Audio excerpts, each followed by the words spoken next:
Ito naman po yung Hui printer dito sa Felix. Ginamit po to ng 6 na araw na may 287 na total na meter. Printer head, capping. Ito naman po mag-headlink. After head clean, punasan natin yung wiper.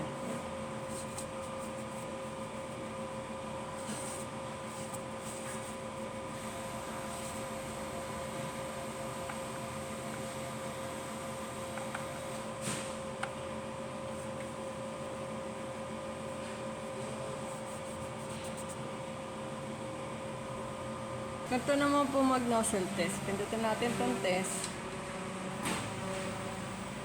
Ito naman po yung nozzle test. Ang ink system ay tama lang. Ang waste tank nilinis noong Sabado.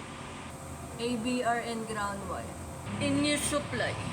Ito naman po yung in-use supply. Ito po yung QAP ink.